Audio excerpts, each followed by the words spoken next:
Welcome to Matt's Best Foods. Today we've got a real treat, a 2 bone-in rib roast. But we're not going to have it as a roast, we're going to cut it in half and we're going to have it as steak. Technically a cowboy steak because we don't have the full bit of the bone, which would have been a tomahawk. But we're not going to French trim it or anything. We're going to keep everything on there because we want to eat the lot and we can't be asked either. So anyway, I'm going to show you how to do it, what we're going to use spice-wise on it, and the whole cooking process. So let's get into it. Right, so to prepare our meat, we're just going to cut it in half down the middle here, so we have more or less of an even size steak. And there we go, right through. Now look at that. Isn't that a thing of beauty? Look at all that marbling in there. I'll tell you what, this is going to be one of the best steaks we've had in a long time. So, like I said, we're not trimming the meat and fat off of the bones, which would be called a French trim. We're just leaving it all on there, and we're going plain as is.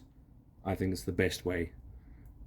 And to do the seasoning side of things, we're going to add this mixture, which is just a mixture of my favorite seasonings: salt, pepper, obviously, garlic powder, smoked paprika. I mean, you can add anything you like, really. It's not set to that. This is just what I like. So we're going to season both sides of the steak quite well, because you've got to remember these are thick cuts of meat, and you will lose some of that seasoning during the cooking process.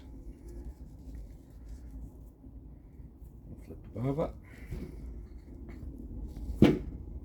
Oh, you can even hear when you flip it how heavy that thing is. Right, so get it all nicely seasoned. Don't be shy. Get it on there. Now, normally what I like to do as well is I'll let it sit for about half an hour, 45 minutes, maybe an hour even, depends what you're doing, and just let those flavors penetrate in there.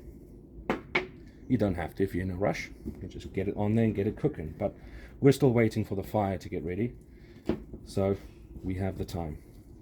I'll just get all the edges as well. Nice. You can start to see that smoked paprika coming through with a bit of redness there. We've got all that fat there as well. That's going to be flavor. Right, there we have it. Now we've just got to get ready for the fire and then we're good to go. Okay, so our coals for the big steaks are nearly ready. What I've done is I've used a bit of wood and barbecue briquettes just to get the heat really up there. So what I've done is I've moved it off to one side so that we can do a bit of indirect cooking. We will obviously use direct cooking to sear the steaks to get a good crust on them, but for the rest of the cooking process we're going to cook them over here, lid on, and we're just going to have the heat transfer from one side to the other. That's going to provide us with the perfect cook on those steaks. Now, because we're a bit impatient and a little bit hungry, we're going to have a snack first before we start cooking those steaks. Boerewors roll.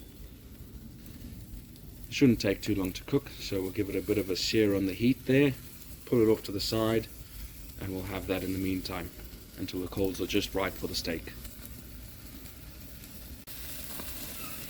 Okay, so we're just getting a little bit of a sear going on this.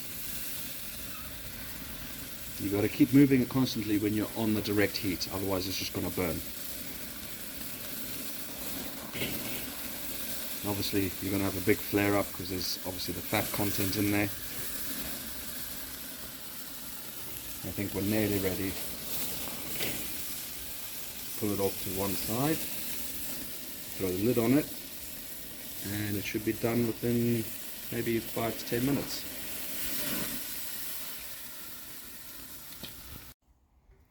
Right, let's have a look at our boerewors. Oh yeah, that's done. Right, we'll flip it onto the fire one more time. Give it a little bit of smokiness to it. Oh yeah. Now we didn't show you the temperature of it, but it was sitting at about 400 degrees Celsius. Quite hot.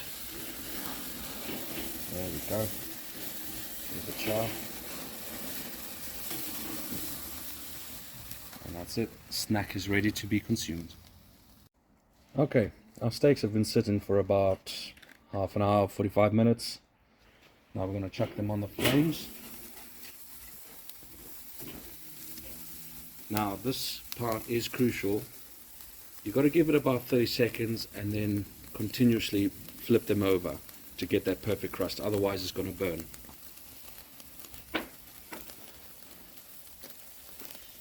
And we don't want that. Burnt, you know, a burnt flavor is bitter and you're just going to ruin the steak. So yeah. Top tip, if it starts to flare up a bit too much, just pull the steaks off to one side. That's the other benefit of cooking with indirect heat. You can control it a lot better. And because there's a massive amount of fat on here, they will do that. So just be careful.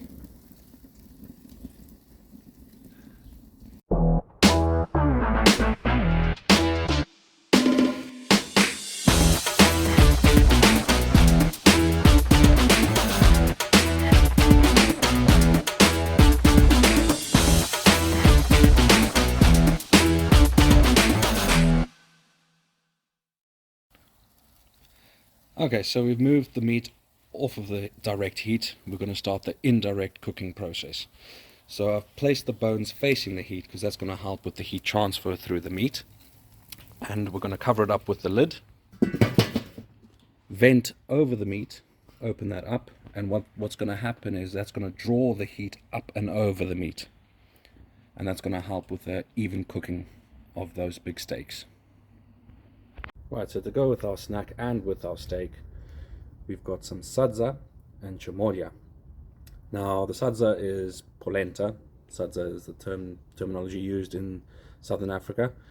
And chamoria is basically a mixture of kale, onion, tomatoes, chilies, and it goes very well with practically any type of meat. And to wash it all down, some castle beer.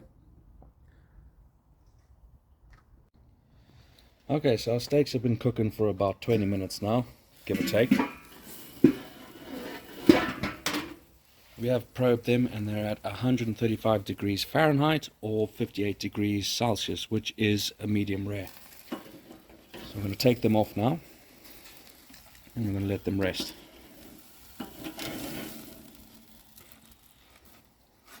I'd say the best bet is to let these rest for about maybe 10-15 minutes.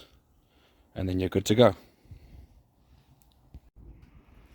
Okay, so our steaks have rested. As you can see, we've got some of the juices coming out. So now we'll carve them up. I'll cut the cap off of this first. Move that out of the way. We'll get to that in a minute. Let's see what we're looking like on the inside.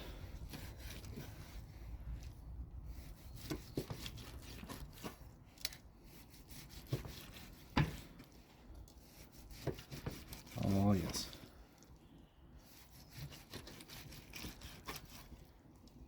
There we go. Perfect.